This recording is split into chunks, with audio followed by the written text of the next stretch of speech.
Yes, so if you're new to keeping plants, try something like a snake plant or ZZ plant. They're pretty easy to take care of.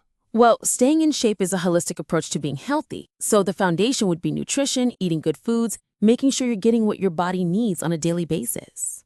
One, thank you so much for taking the time to meet me today. I really want to seriously try for the Armed Forces Academy's preparatory school. But when I started looking up information, it was just so much, so broad. I honestly felt discouraged before I even began. I have no idea how to prioritize anything. Not a problem at all, Bo. I'm actually thrilled to hear you have this dream. That feeling of being overwhelmed at the start is completely normal. Everyone goes through it. It's like you're about to start a long journey but don't have a map. Today, I'm going to help you unfold that map, section by section.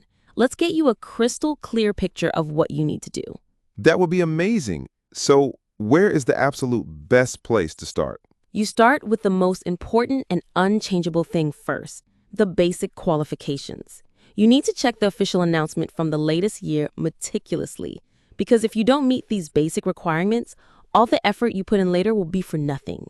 The things to check in detail are age. They specify the exact date range, from which day and year to which day and year you must be born. Nationality, your own and that of your parents. Health. This is critical, especially your eyesight. You mentioned you're a bit nearsighted, right? You must get it checked to see if your prescription for nearsightedness and astigmatism exceeds their limits. You also have to get tested for color blindness because that's an instant disqualification. This includes other prohibited medical conditions as well. Wow, it's that detailed? I thought just being physically fit was enough. I need to get my eyes checked right away then. I'm definitely not colorblind. So, once I've confirmed I meet all the qualifications, what's the next step? The next step is fighting the biggest battle, the academic portion, which is the first round written exam. I can tell you right now, 90% of the people who fail at this stage. The competition is incredibly high. They accept a small number, but tens of thousands apply. Therefore, most of your time over the next 1 to 2 years must be dedicated to academic preparation. Which subjects are the heart of the exam? The ones I need to spend the most time on? Excellent question. If this were a battlefield, mathematics and physics would be your main army. These two subjects have the highest weight in scoring and are the deciding factors on whether you pass to the next round. The questions don't just test your ability to memorize formulas. They focus on application, understanding of theories, and most importantly, speed. You have to solve complex problems under immense time pressure. So I have to practice a ton of problems, I see. What about the other subjects, like chemistry, biology, English, Thai, and social studies? How should I approach them? Exactly. For math and physics, you have to grind through past exam papers, as many as you can. The other subjects have different strategic importance. Chemistry and biology, these are your science reinforcements. You need to score as high as you possibly can. They might not be as difficult as physics, but there is a vast amount of content to memorize. English, this is your crucial support unit. If you can score well in English, it will significantly boost your total score, making you stand out from the competition. Focus on vocabulary, grammar, and reading comprehension. Thai and social studies. Think of these as your supply units. You must collect points from them. Don't let them drag you down.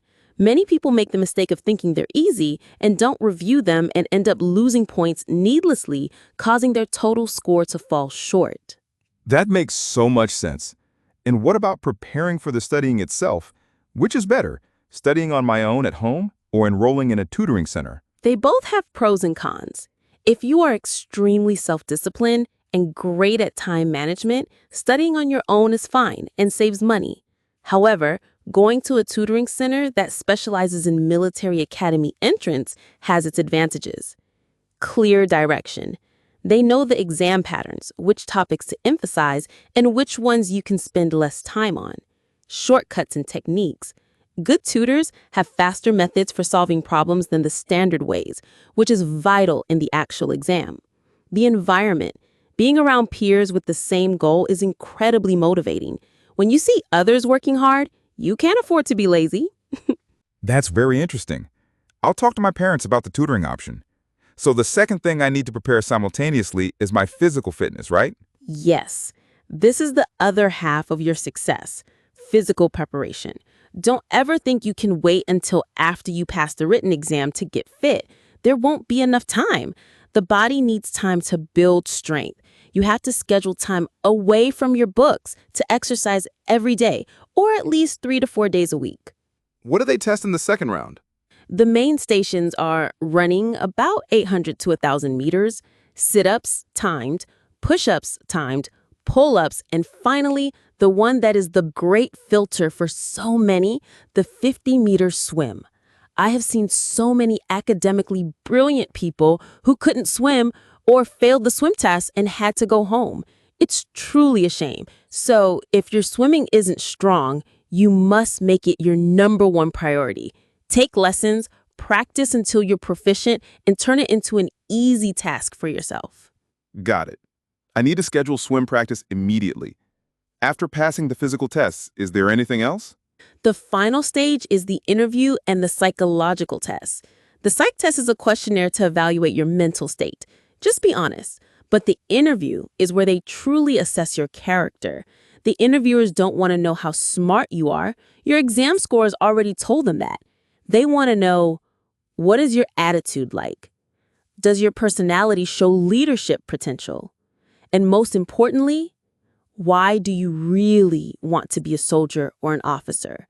You must be able to answer this question from the heart. That motivation is what will carry you through the intense training in the future. I've got goosebumps hearing you say that, Juan.